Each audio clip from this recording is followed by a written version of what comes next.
So we're heading into a season where a lot of drugstore brands are starting to come out with tons and tons of launches one after the other, and it is no secret that drugstore makeup in general is starting to increase in price. So today I actually wanted to review a bunch of drugstore makeup that I have started to test out, let you guys know my experiences, my thoughts, and if I think that it is worth your purchase. Hey guys, if you're new to my channel, welcome. My name is Christina, and on my channel we talk all about makeup from my own experiences. So if that is something you're interested in, then please consider subscribing. But without further ado, let's get into it. So I'm going to start off with a product that was one of the first ones out of the bunch that I started testing out. These are the brand new L'Oreal Skin Ink Concealer, or it's a 2-in-1. It's supposed to be a concealer and a foundation. I have two shades, 140 warm and 180 cool. Neither of these are a perfect match. I will tell you right now, the marketing photos are so misleading. They're so odd. Like there's kind of like a warm overtone on all of the marketing photos.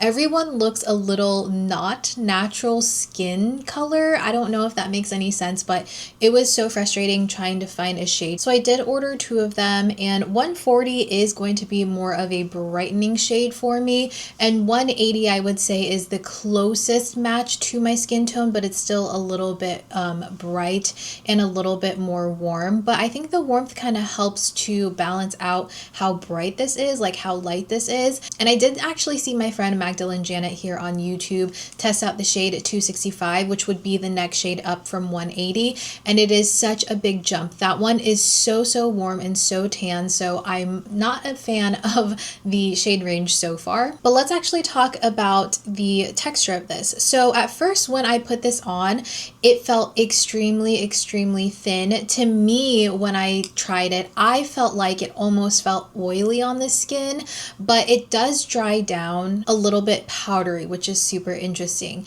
It's definitely a more oily serum texture, but as you blend it in, it dries down super quickly. Almost a little too quickly in my opinion. It's a bit difficult to blend this out and get even pigmentation before it actually sets down if you're using a brush versus using something like a damp sponge. So like I mentioned, this is a 2-in-1 concealer, so it's supposed to be a foundation and a concealer. I have used it both ways, and I actually prefer using this as a spot concealer because I feel like all over the face, it does not give me full coverage like it claims. It actually gives me a light medium coverage, and I think a lot of that has to do with the fact that this does dry down a little bit more as a powder finish. And also, again, I think it largely has to do with the shade I picked. I feel like if I chose the right shade, maybe it would just kind of blend in better with my skin, but I do think that this is too light for me to wear as a foundation. But with the shade aside, using this as a foundation, again, it dries very quickly, so you have to work in sections, and I just feel like even if I use multiple layers of this, it doesn't build up to the coverage that I feel like would be enough to act as my foundation and act as my concealer. I do think, however, under the eyes, this is really pretty if I go in with a separate foundation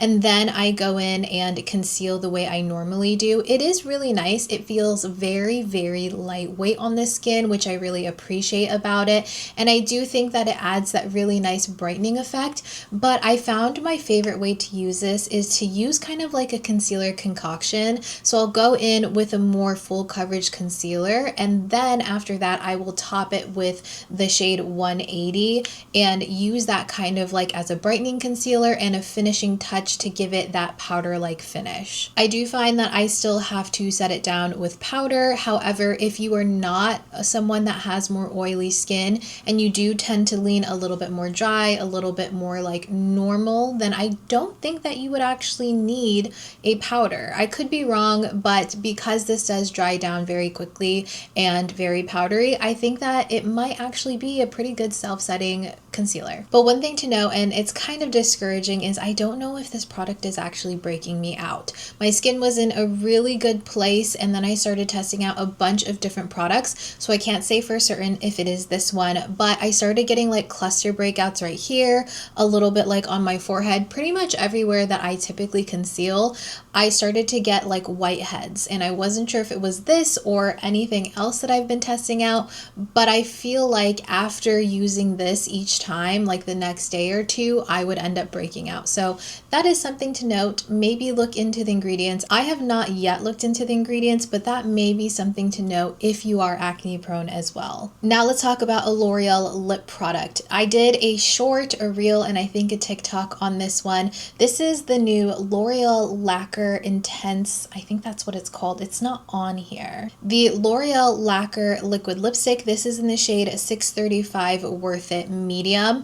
And this packaging actually looks very, very similar to their L'Oreal Matte Resistance liquid lipstick, the one that's supposed to stay on your lips like literally forever. But as you can see, the shiny tube, this is going to be a shiny liquid lipstick that is supposed to be budge proof, fade resistant, waterproof, all the things. So firstly, I really like the color that I picked. I find with these more long wear, super opaque liquid lipsticks, you can't really wear another lip color with it. Like you don't really see a lip liner underneath of this because it is super, super opaque. So I find it's really important to just pick one color that you overall like on your lips, and this one looks really, really beautiful on the lips. People have asked me how I feel about this compared to the Maybelline Vinyl Inks. So I will say both of them are the same concept. They both give you that glossy finish that is supposed to stay on the lips, and as it fades, it's mainly just the gloss and not the actual color of the lipstick. They are a film forming liquid lipstick, so it's going to have that like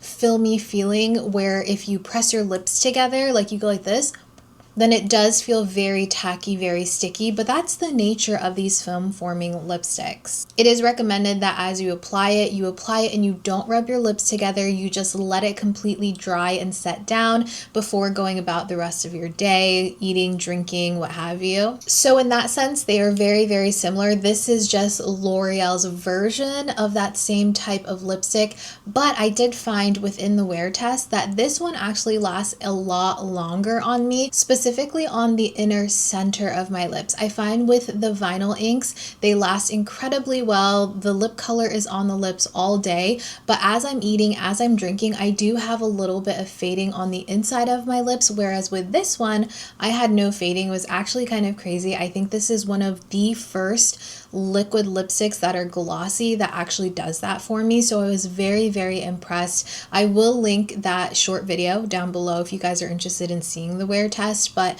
I really like this. I actually was looking online to purchase another one because I like the formula so much, but I didn't like any of the other colors as much as I like this one. They all lean very pink and very, very red, which is just not something that I typically like to wear. And I know myself, I'm just not going to reach for that often. So I'm just going to stick to this one. I really like this, and I definitely think that this is worth the money, especially when you can find it on sale. I know that there's always like BOGOs or 50% off sales and stuff. So if you can get this on sale, or even if you don't, I do give this my stamp of approval. Now we have a brow product. This is the NYX The Brow Glue Crazy Lift. They already have the brow glue, but this one is going to be the one for lamination. It has a very interesting applicator. I did talk about this in a Curbing Makeup Cravings video where we were talking about new releases, and I really was on the fence on if I thought that this was even going to be something that I would pick up, but I did randomly see it in the store and I just impulse bought it because I was like, ooh, it's available, let me pick it up. And I have gone back and forth on this, but I feel like I finally got to a place where I have a good idea of this. So at first I didn't think it had good hold.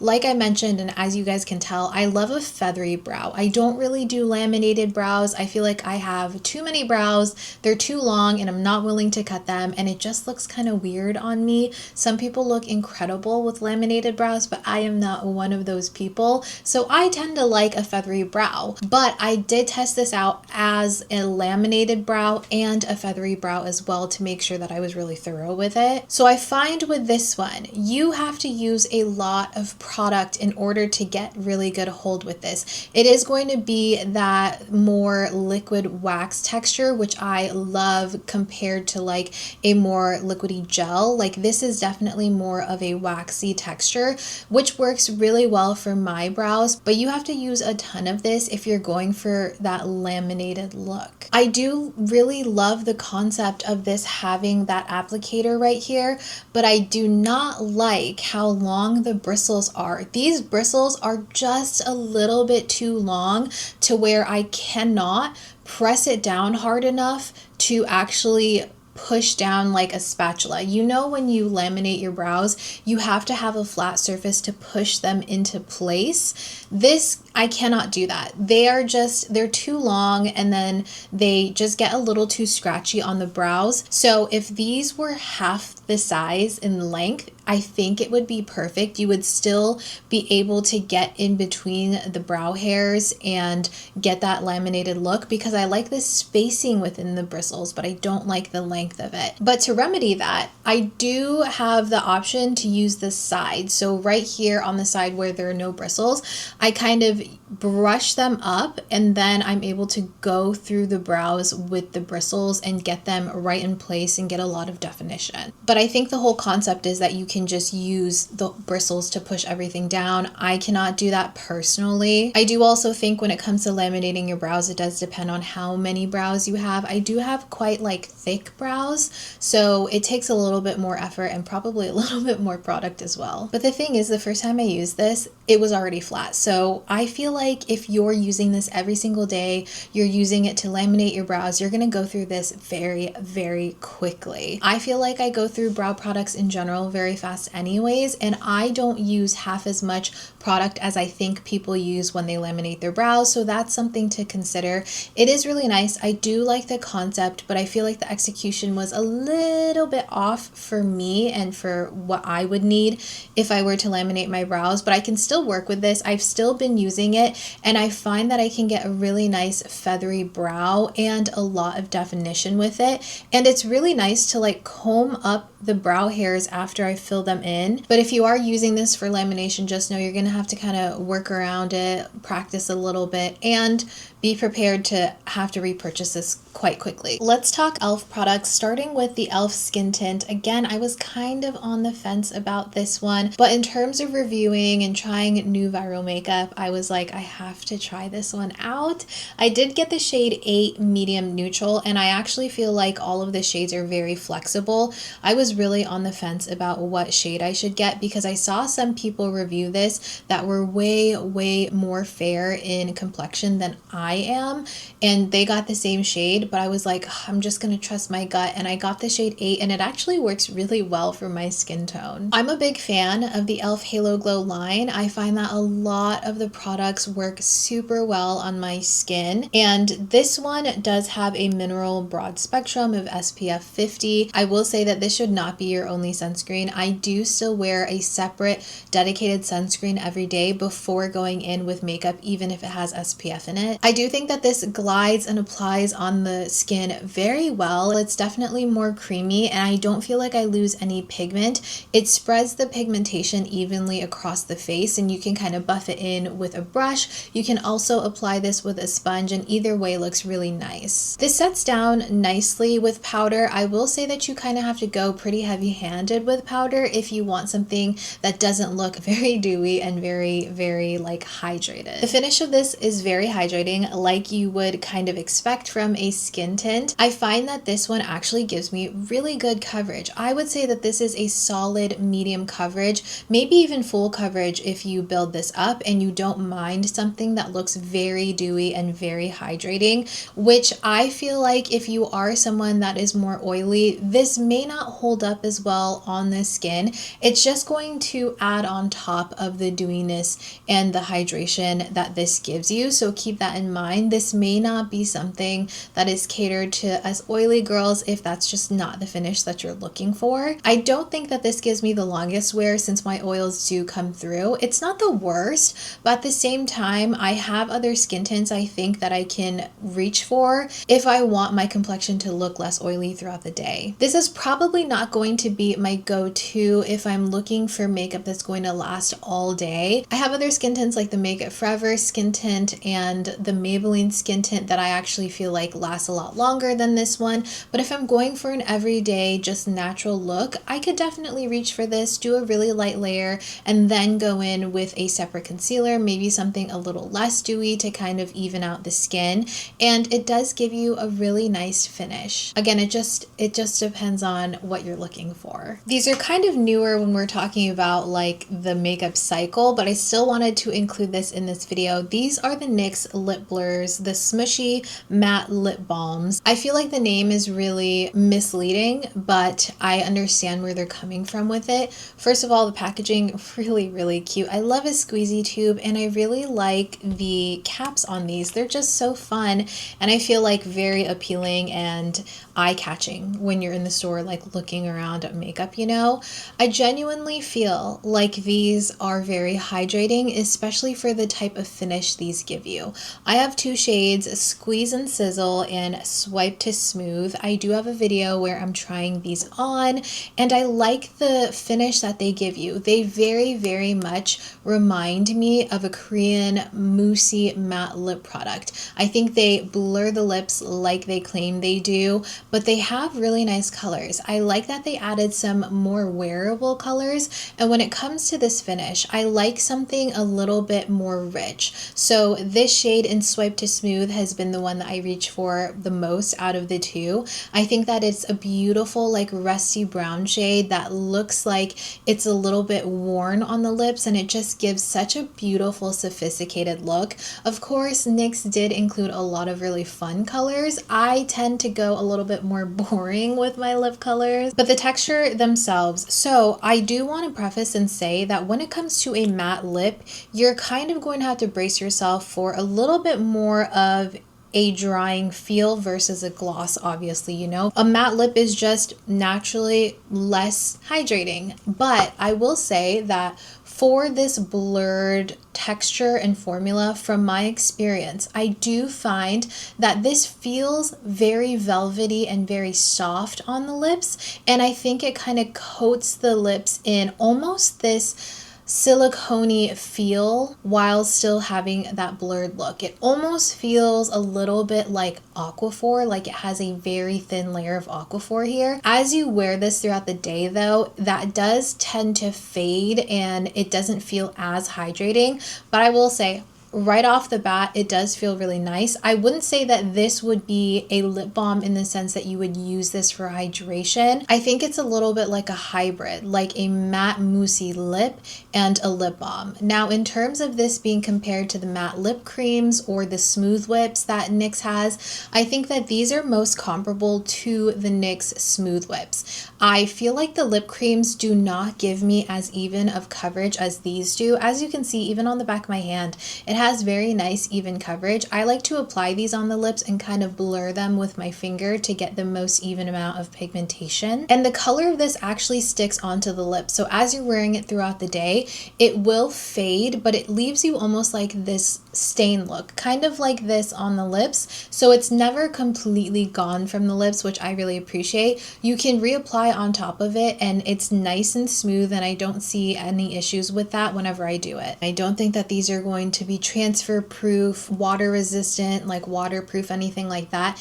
It will come off. You can wipe it off and you're left with a very subtle stain, but it's not going to last all day. I think that this is mainly supposed to be used as something that you reapply throughout the day if you want to continue to have that color. I do really like this though, and I think that if you are a fan of Korean lip products that are more moussey and blurred, like the fudge lip tint look, you will definitely like the effect of these. Going back to L'Oreal, I have the L'Oreal Infallible blur-fection blurring loose powder. This is just the translucent one, I think. Yeah, I just got the translucent one. It is quite translucent, and I will be honest with you guys, when I first used it, I was like, oh, I don't like it. I don't like it. But then I continued to test it out, and this is a very specific loose powder, okay? So I was very on the fence, but only recently I finally was like, I think I figured it out. I think I like this. So this powder really reminds me of my experience with the Makeup by Mario loose powder.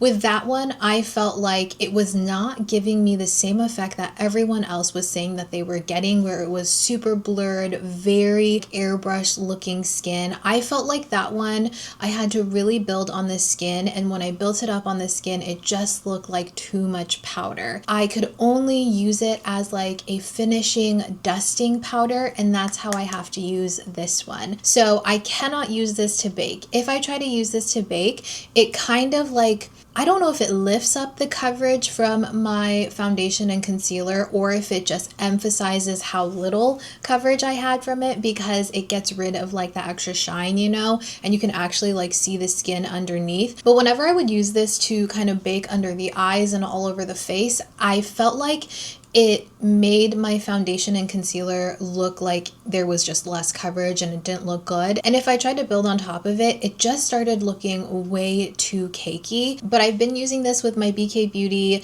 N14 brush, and I've just been dipping in here, kind of blotting it on my hand, and then going in and patting all over the face.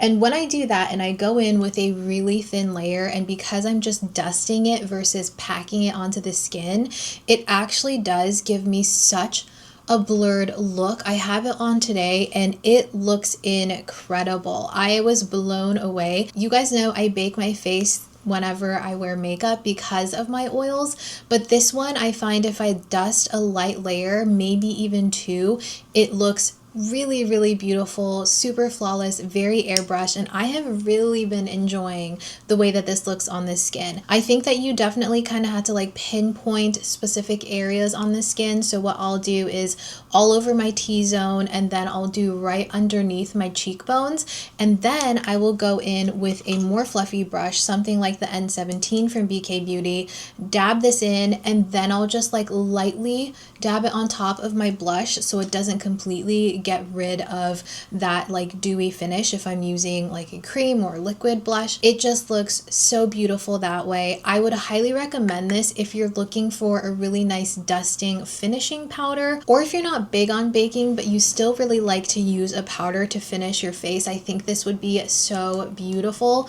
because a little bit of this goes a very long way. I will say, in terms of the blurring aspect of it, I do think that it does look very blurring in that way, but if you use it as a baking powder, I don't find that it's as blurring as the Huda or like the Laura Mercier loose powders. I feel like those pack really well and blur really well, whereas this one, it doesn't work well as a baking powder for me. But again, really, really beautiful as my dusting powder. I didn't want to miss this liquid eyeshadow. I picked this one up at Ulta. It is the Juvia's Place Coffee Shop liquid eyeshadow in the shade Maple Latte. This one says that it's a light brown with caramel undertones, and I actually feel like this is such a beautiful shade. I love that it's slightly warmer, but it's not going to be too aggressive on the eye. I think it's perfect alone, but I also feel like it would be a really good transitional shade if you want to top it with anything else. But my problem with this one was that with all day wear, I did notice some significant creasing, as well as this never really setting down by itself. I felt like when I was blinking and stuff, I could feel how kind of sticky it was. So I did go in with a translucent powder on top and just tap some on top to try to set it down. But even then, there was a little bit of creasing. Now, I did not try it with a primer because typically with liquid eyeshadows, I don't use a primer primer. Next time I definitely will. I love the color. I love how evenly this applied, but there is some room for improvement here. So I want to talk about a couple of stains. I am going to be doing a lip stain video very soon, so I don't want to go too in depth, but I did still want to share my first impressions or like very small reviews about these since I did buy them specifically for this video in the first place. But we're going to talk about the CoverGirl Jelly Water Tint. This one is in the shade 50 Mulberry Melt, and I love this shade. I think it's so beautiful, right up my alley when it comes to a water stain. If you guys are familiar, I love a deeper water stain because I like to use them as a base or foundation color for my lip color or lip combo. This stain pigmentation really reminds me of a water stain. I mean, it is a water stain, but it does have that jelly cooling feel to it. I think the name suits it so well. They like hit it right on the nose. So it does have that jelly texture when you first apply it on the lips, but as you continue to swipe it and build it on the lips, it thins out and it almost turns into exactly what a water stain would look like on the lips. So it has the same amount of coverage. I would say it has like light to medium buildable coverage, and it's very even. As you can see, it's super even when you apply it. It does have a sweet scent to it, kind of like a candy fruity scent, and I feel like this feels very hydrating for a lip stain. It just started raining. I wonder if you heard that thunder. If you find that for you water stains can be drying, I think that this would be a really good solution for that because it does have a little bit of that jelly texture to it. It doesn't stay looking shiny though. I definitely think that the finish of this looks like a classic water stain. I think the initial jelly texture of this just kind of helps. I think that the initial jelly texture of this just kind of aids in the hydration aspect of it. I wore this all day yesterday and it looked beautiful. I will say though, at the end of the night, this does tend to kind of cling on the inside of the lips and it looks a little bit like drying. It kind of has like that texture look to it. So that wasn't super flattering, and even if you reapply it, it kind of just like adds to the darker areas on the center of the lips. So you kind of have to be strategic on how you reapply it. My goodness, it's raining so hard. I'm sorry if you guys can hear that, but I'm almost done. I picked up one of the Wet n Wild lip stains. It's like one of those pen lip stains. I wanted the shade I'm blushing, but it wasn't in stock, so I went ahead and picked up Nude Tights, I think. Yeah, Nude Tights. And when I first opened it, it was already kind of leaky, so that wasn't great, but the product still seems okay. It just like leaked a little bit in here. First of all, I like the color. I think the color actually works really well as a contour for my lips, and I think that if you blend it out with your fingers, it actually looks really nice and dimensional on the lips as well. I really like the idea of the applicator, and the reason I say that is I love that it's flat, and I like that it has like those pointed sides and it comes to a point on the top because you can kind of use the edges here to line the lips and get a lot of precision here. But the problem that I have with it is that I don't think that the applicator actually applies the product evenly. I find that when I apply it on the lips, when I first apply it, it's way too pigmented and then it kind of like eases up on the pigment. So I have to very quickly blend it out with my fingers. I don't like a line of lip liner. I like something that looks a bit more diffuse on the lips. So in saying that, when it comes to these type of lip stains, I do apply it very quickly and then blend it out very quickly. I know that about myself, like I know that's my preference. So when I went to apply this and blend it, it dries so fast. So keep that in mind. You kind of have to go halfway and then blend it, and then go the rest of the way and then blend it. That's how quickly it dries. So if you are someone that likes a little bit more of a diffuse stain, then just know that you have to do that. But if you like a precise line, then I feel like this would be very quick and easy to use. It does give you tons and tons of pigment though, so be warned. I think that we all kind of know that now when it comes to these like pen lip stain type of products, but so far for $5, not bad. I'm going to continue to play around with it, and I want to see how long it actually lasts on the lips. I do find that when it is a little bit too pigmented in some areas, I can like like my finger and then go in and blend it out. So I don't know if that's an indicator on how long these are going to last, but yeah, I just thought I would mention that. One more lip product that I don't have with me, but it is currently in transit and it did not come in on time, the ColourPop Hydra Pop lip stains. I did purchase a couple of those and I'm waiting to get those, so I will include them in the lip stain video that is coming. Dude, this rain came out of nowhere. Florida, man. Lastly, I want to talk about a fragrance that I picked up. This is the Monde Gourmand Riz de Mangue or Mangue. I don't know how to say it, but it is the new mango fragrance. And at first, when I sprayed this, I thought that it just smelled like toasted rice. I was like, oh man, it doesn't smell like mango at all. But once this dries down, the sweetness and tang from the mango comes through, and oh my gosh, it is incredible. So the notes on this one, Philippine mango, my favorite, fuzzy peach skin, almond butter. The mid is basmati rice, milk, fluffy heliotrope, and then the base notes are rich musk, creamy sandalwood, and sensual amber. I was like, this is going to be my favorite fruity fragrance. And you guys know I don't like fruity fragrances, but I find that a lot of fragrances that have that rice note to it or that muskiness really balances it out better on my skin. I find that in the bottle, when you first smell it, it just smells like toasted rice. And I was like, man, that's all you get. But when you spray it, I'm telling you guys, it dries down and you can really, really smell that sweet mango scent. For me, this lasted all day. I do have a couple of the Monde Gourmand fragrances and I don't find that they have very long lasting power, but this one I think actually is a bit better for me. I think it's very lactonic though, so you get a lot of milky, sweet rice to it. So if you don't like that, you may not like it. The mango does come through, like I said, in the dry down, but I would say it's 60% steamed rice and then 40% tangy sweet mango. And I really especially like this one because as a fruity fragrance, it doesn't turn sour on me like I mentioned, and it doesn't give me a headache.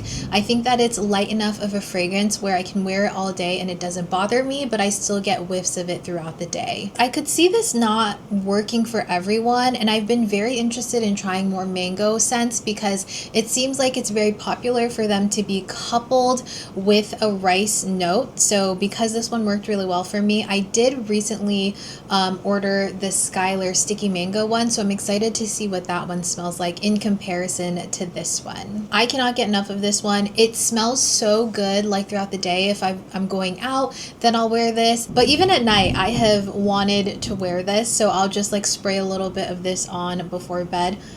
It just smells so good. I am loving this fragrance. Okay guys, so that was everything for these brand new drugstore products. I hope that this video kind of shed some light on how these perform and whether or not it's going to be a purchase for you or a pass for you. Let me know in the comments down below if you have tried any of these and your thoughts on them, or if there are any products that are really, really speaking to you. Until next time though, you guys, I will leave a video right here for you that YouTube actually thinks you'd be interested in based on what you've been viewing recently. And take care, and I will see you guys soon. Bye.